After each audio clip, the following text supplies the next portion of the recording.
Hello dear teachers, कैसे हैं आप सब। आप सभी का स्वागत है आज के वीडियो में। और आज हम डिस्कशन करने वाले हैं डीपीपी नंबर 2 का। डीपीपी नंबर 2 में हम डिस्कस करेंगे some basic concepts of chemistry. ठीक है, मोल कंसेप्ट की ये डीपीपी रहेगी dear teachers. Let's start the discussion DPP number 2। चलिए, सबसे पहले व्हेन 200 ग्राम्स ऑफ, देखिए सवाल लंबा सा है लेकिन बच्चों को आपको कैसे बताना है। कैसा भी सवाल हो, लंबा चौड़ा छोटा, उसको आप ढंग से पढ़ें और फिर आप आगे सॉल्व करने की तरफ आगे बढ़ें। ठीक है ना। पढ़ते पढ़ते बच्चों को ये जरूर बताइए कि पढ़ते पढ़ते अपने दिमाग में इंफॉर्मेशन कैप्चर करो और ट्रांसलेशन करो।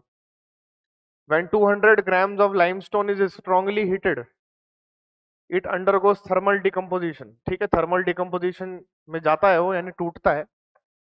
To form 112 grams of lime. ठीक है ना, ये जो है आपका लाइमस्टोन है। This is limestone. CaCO3 limestone होता है। ठीक है, CaO आपका क्या होता है, लाइम होता है। This is lime and CO2 आपके पास है ही। ठीक है ना। And unknown mass of carbon dioxide gas, unknown mass of carbon dioxide gas. देखिए ये जो एक्स ग्राम्स है,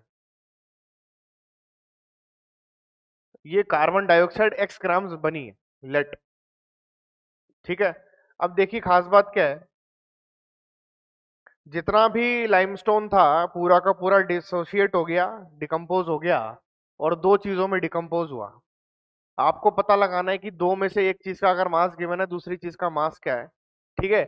यहां पर आप बच्चों को बताइएगा कि law of conservation of mass यहां पर एप्लीकेबल होगा।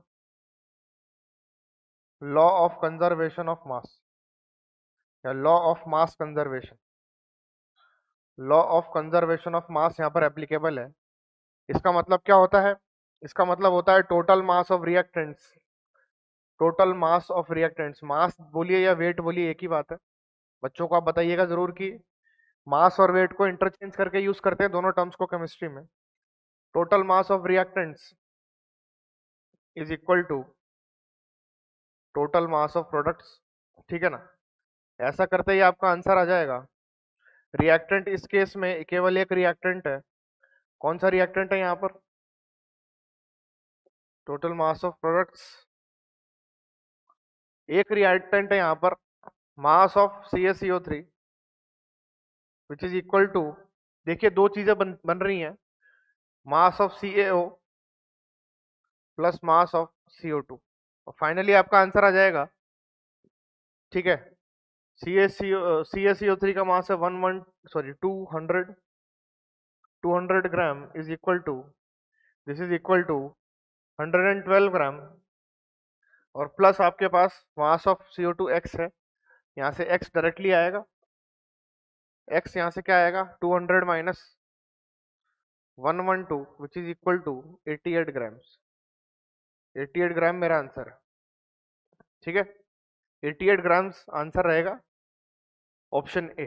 ठीक है, काफी आसान question, law of conservation of mass.